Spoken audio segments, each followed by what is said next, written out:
Tonight, I'm going to play the role of the Grim Reaper in the death of flexible dieting, and also its evil twin, IIFYM. Now, let me get one thing perfectly clear before I get started tonight.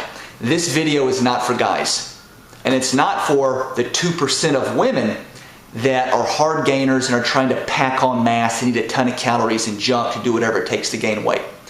This video is targeted to the 95% of women that just want to look good in a bikini, want to have a bikini figure, want to have a lean, fit, athletic body, which is what 95% of women want. Now, what I'm going to target tonight is the cadre of 20-something and 30-something year old women, and some men, but mostly women, that drive home and push this narrative of flexible dieting.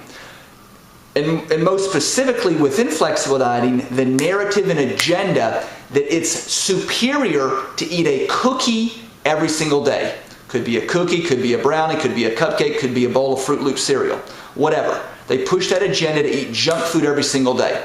Now you might say, well, why isn't this for the 40 and older group too? Well, the 40 and older group, they already, number one, they have enough life, wisdom, and discernment to know that's insane. And that eating junk food every day for a female that age isn't going to be beneficial at all. That's absurd. They know that. And they also know that with their hormonal profile as it is, for most women 40 and up, that it would be an absolute nightmare. They already know. I don't have to explain to them. They know.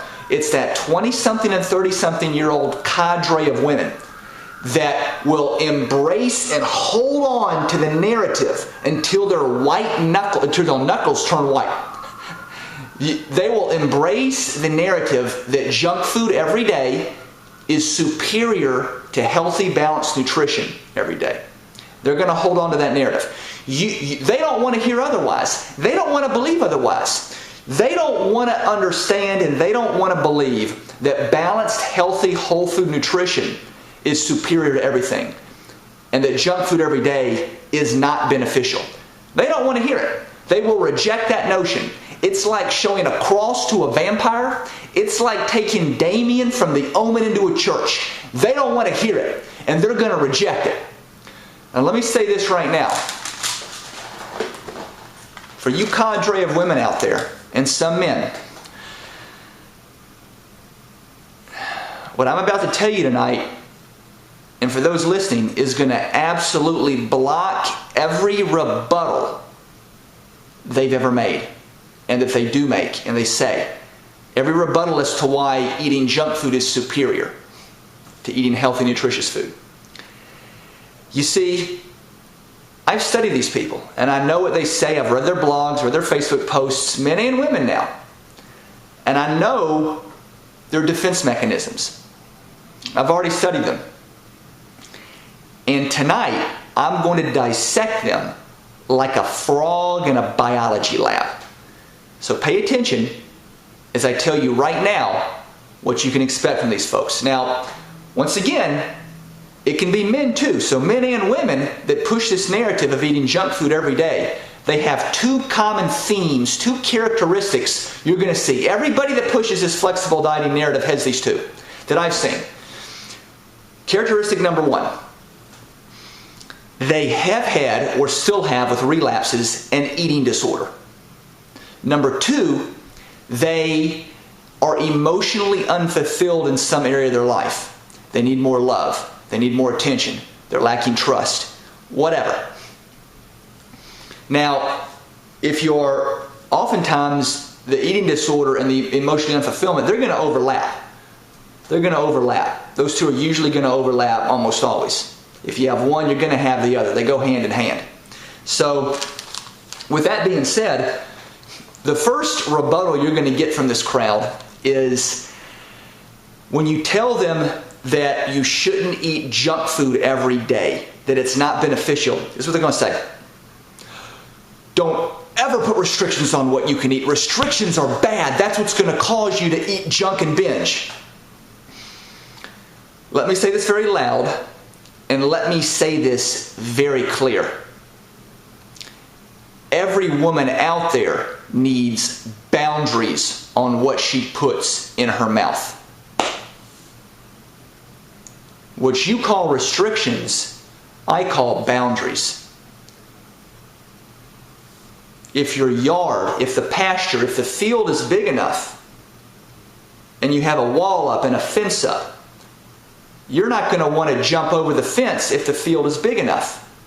If the field is smaller, if the yard is smaller and restricted, people might want to hop the fence.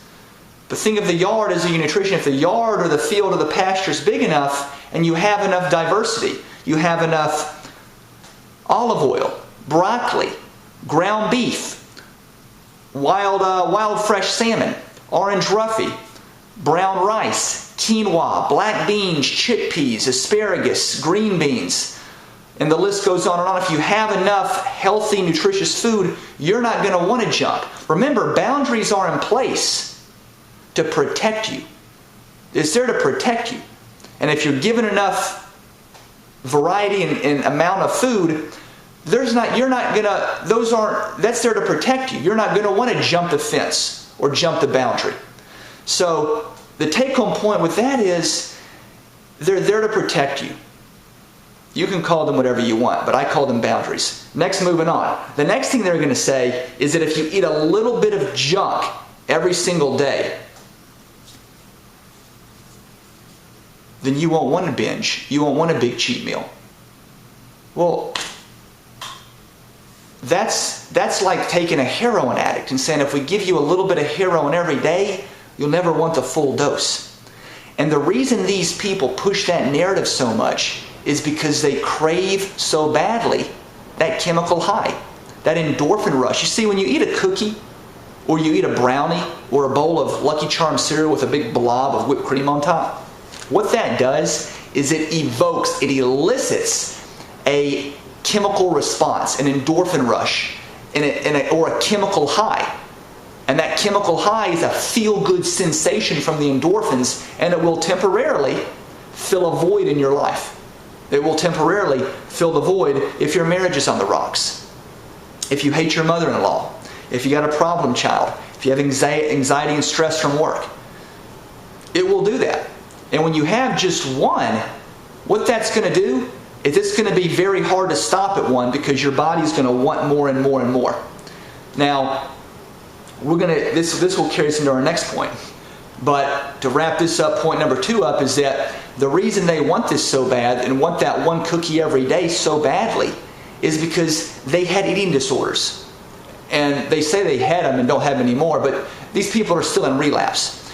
And what this does is this chemical high will still give them that drug, that endorphin rush that they crave. And the problem is they push this agenda on healthy people that don't have eating disorders and don't have relapses. And you're like, how do you know? Guys, conduct your own research. Go to these people's blogs and pages. I read today some guy admits he had an eating disorder. Guys have them too, not just women. Moving on, let's wrap this thing up. Number 3, what they're going to do is I call it the badge of honor. Here's what I mean. They're going to say, and I read this on one of their pages, she said, aren't you proud you can stop it for just one cookie? Why do you need one cookie? Why would you want to put yourself in position to cave in and have 20 cookies? What they're also going to do is they're going to say that eating this flexible dieting takes more discipline, which is what they call the badge of honor. More discipline, or what I call the badge of honor. It's going to take more discipline than just healthy eating and just clean, or they call it clean eating. It's going to take more discipline because you have to stop after one cookie. Now so they're going to drive home the badge of honor mentality and narrative. If you can stop at one cookie. Here's the thing. I don't care if it's Chips Ahoy making a chocolate chip cookie. I don't care if it's Nabisco making a moon pie. And I don't care if it's Keebler Elves making a snack cracker. These companies, when they make their cookies, they have what's called sensory evaluations. And they pour a tremendous amount of revenue into scientists that will put chemicals, drops, sprays, whatever, in that cookie to accelerate the endorphin rush, to accelerate the chemical high you get when you eat it. That's exactly what they do. So you take someone that's already unfulfilled in their life, trying to fill the emotional gap temporarily with the cookie, but will fill that emotional gap and stop at just one. Now they're eating something that's chemically designed to accelerate that process. And I heard the flexible dieter said in response to that, well, quit blaming it on other people, show some discipline. That's insane. I'm telling you right now, folks, Hollywood screenwriters couldn't write something this dysfunctional. If you want to see something unbelievable, you don't have to go to New York City at Ripley's Believe It or Not Museum. Just go to Instagram and Facebook and look at what the fitness industry is putting in their mouth. Look at what these flexible dieters are eating. It's absolutely insane. WetWolfTraining.com. Signing out.